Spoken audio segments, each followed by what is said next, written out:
What up, guys? CP the Tool Addict. Woo! So I'm going to try to make this a very short and quick and dirty video and talk about a couple things. The one thing I get all the time is Cornwell Tools. I get a couple of these comments almost every single time, and this is going to fall in place for every tool truck. Okay, Cornwell tool trucks are franchised, much like Snap-on, anybody. And I hear this happen even with Snap-on. I know, there's a lot of them, and a lot of people have dealers. Snap-on has the most coverage. But I get tired of hearing people complain. Honestly, at the end of the day, I can't do anything. I can't control anything. It just, it's fallen on deaf ears. And I've heard this for over 20 years, and I know there's dealers out there that's heard it longer than I have. Well, I don't have a dealer, and I live close to this place and that place. Listen, I don't care if you live next door to Snap-on, Cornwell, Mac, Matco, any of them. They are not entitled to be a dealer or sell you tools, because those companies use tool franchises as a business. Now, whether you're a gear wrench dealer, I don't care what you are, any dealer, you're not entitled to getting someone to show up at your shop to sell you tools just because you think you're deserving of it. Okay, I just want to put that out there, and I'm not saying that in a bad way. I'm just saying that you can cry about it and make the most undermining statements you want to, but you are not entitled to have a tool dealer. Having a tool dealer is kind of a privilege. Okay, first of all, there's a couple do's and don'ts about tool trucks. Okay, first of all, there's a lot of people out there that say tool trucks are bad, and that's absolutely not true. Okay, there's prices that are different, and that sucks. Okay, not gonna lie to you, there's a little bit higher price, but people do, if they need to buy. I mean, here's the thing is, when you're a mechanic and you're gonna make money on it, there's a couple of things that you need to do in order to make sure your tools, you have to make a plan. If you're going to buy a tool, make a plan that it's going to be worth your while. Okay? I don't do anything without making some sort of retribution or proactive result from me buying tools. If I got a side job and I know, hey, this tool is going to cost me this much, and I need to make this much on the job, and am I going to use this tool again on another job? Do I need to buy this tool, or do I need to borrow this tool? Okay? Do not buy a tool if you can't afford it. And that's on you. First of all, a couple of things that are on you is buying a tool. You don't have to spend the money. That's your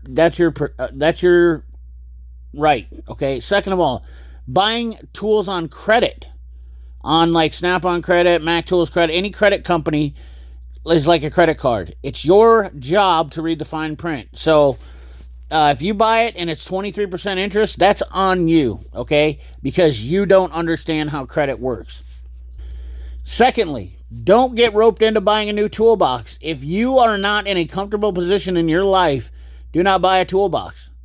There's nobody, and I've never said on my channel anywhere that, hey man, go out and buy a brand new Snap-on Epic. You're 21 years old, you just got out of college, you got $30,000 in debt. You should just get on the truck and get credit. No. But there's a couple of things you should know about credit. Even though it's 20-some% interest, you can use credit to your advantage as far as building credit.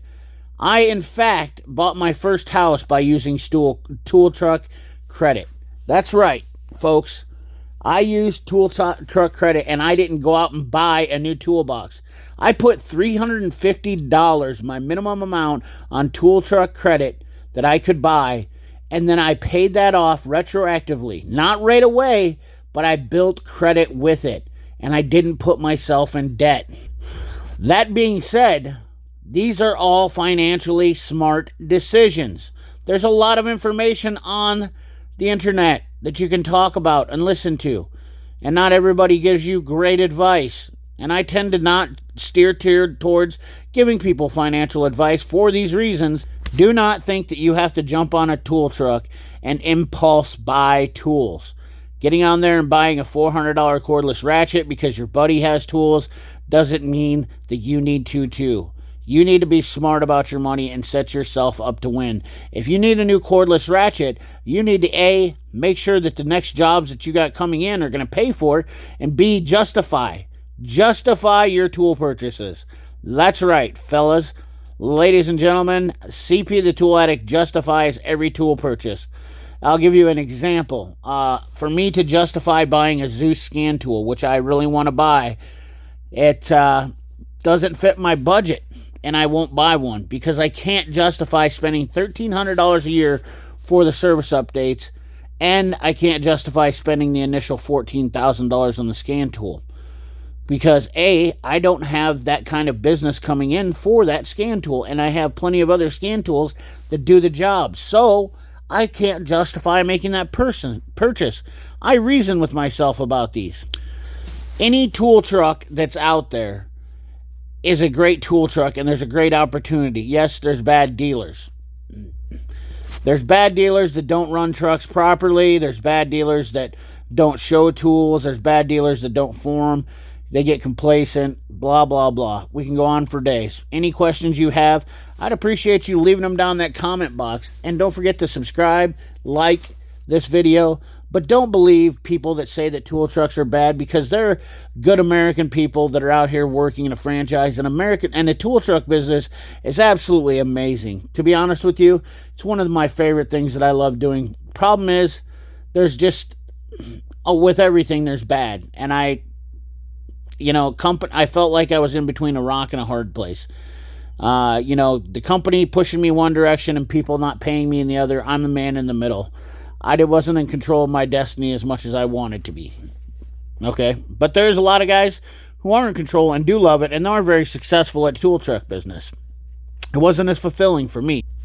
I love this old tool truck here. In fact, here's a little snippet. This tool truck here was actually the same truck as my first tool truck.